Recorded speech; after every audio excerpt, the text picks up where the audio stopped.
압수 목록 중에도 이 국정원 문건이 포함이 돼 있어요. 그러면 작년 5월에서 6월 사이에 이제 수원지검이 국정원을 대상으로 압수수색을 했을 때 그때 확보된 문건이다 이렇게 봐야 될까요?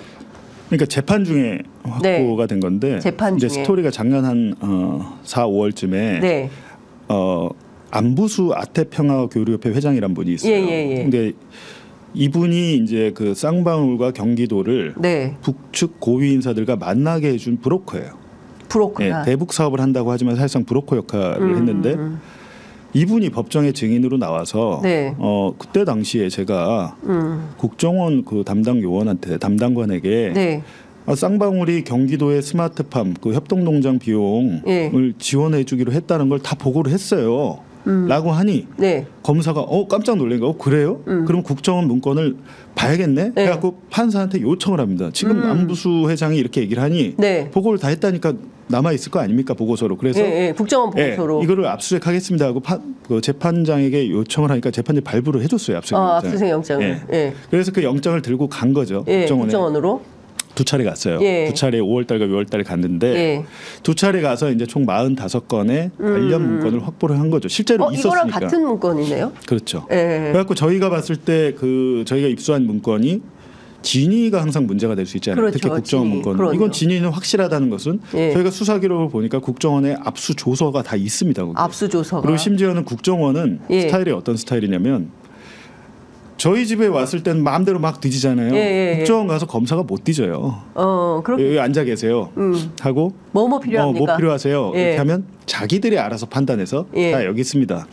라고 주는데 2급 비밀 문건 같은 경우는 그냥 못 주니까 자기들이 따로 공문을 만들었어요. 국정원장 직인이 찍힌 공문을 만들어서 이 2급 비밀 3건을 검찰에 배포한다고 돼 있을 거예요 아마. 근데 그러니까 그 앞에 그 일종의 이제 그 뭐라 해야 되나 맨 앞장에 그러니까 배포한다. 사실은 공문으로 주는 압수를 당한 입장에서 공문을 주는 거는 굉장히 거만한 거거든요. 어떻게 보면 자 우리가 이걸 특별히 준다 뭐 이런 식으로 해서 배포라고 돼 있는데 압수를 당하는 입장에서는 제출을 해야 되는 것이죠. 그렇죠. 근데 거기 배포라고 써놨어요. 관계기관에 이제 배포한다라는 것이 돼 있는데 배포는 주로 언론에 배포하는 건데. 그러니까 보면 국정원이 다 줬다고 생각되지 않습니다. 더 있다. 일부만 준 거죠. 제가 볼 때는 45건보다 훨씬 많은 관련 보고서가 있다라는 거죠. 라는 건데 어찌됐든 검사는 이제 그걸 받아온 거죠. 받아와서 45건을 받아왔고 45건 중에 14건 정도를 작성하신 요원 한 명을 작년 6월 7월에 검찰이 한번 증인신문하고 이화영 부지사 측 변호인이 한번 증인신문하고 두 번의 증인신문을 비공개로 했습니다. 그러니까 국정원이니까 당시 언론 기사를 보면 국정원에서 뭔가 보고서 문건을 갖고 압수한 것까지만 나와요. 실질적으로 그걸 작성한 요원을 김모 씨인데 김모 씨를 증인신문한 것까지는 나오지 않았고 증인신문 내용이 뭔지가 전혀 알려지지 않았죠.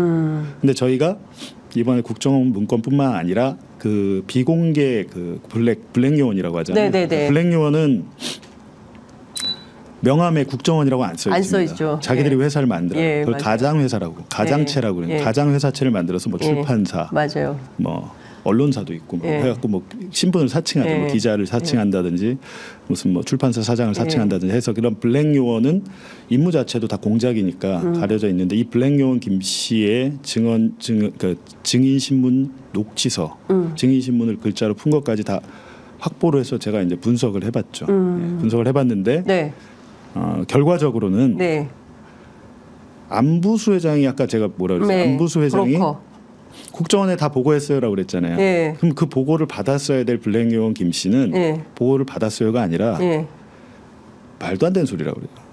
보고받은 사실 없다. 그리고 안부수의 주장과 국정원 블랙 요원 김모 씨의 진술이 배치되는 상황이 된 거네요. 검사는 어떻게 보면 세대인 거죠. 그 상황에서. 아이고야.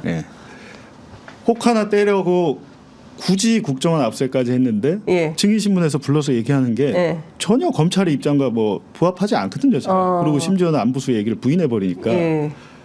근데 그래서 이제 이 내용이 사실은 세상에 나오게 됐구나. 그러니까 안 알려졌던 거죠 그때.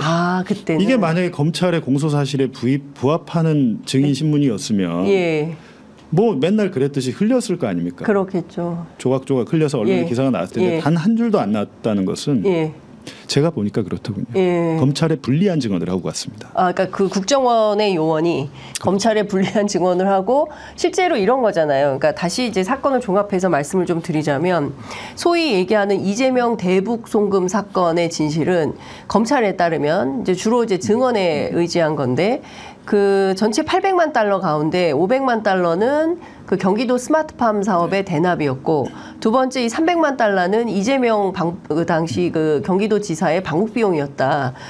이게 이제 수사의 일종의 이제 맥이었는데 국정원 블랙요원 김모 씨가 와서 진술을 했는데 이 내용과 전혀 다른 내용을 진술을 했기 때문에 이 내용은 탄핵하지 않으면 이 수사의 공소유지가 불가능했던 거예요. 그래서 이 압수수색해서 상당한 자료를 가지고 왔지만 진술도 그렇고 이 내용도 그렇고 세상에 공개할 수가 없었던 거다. 요 얘기가 되겠네요.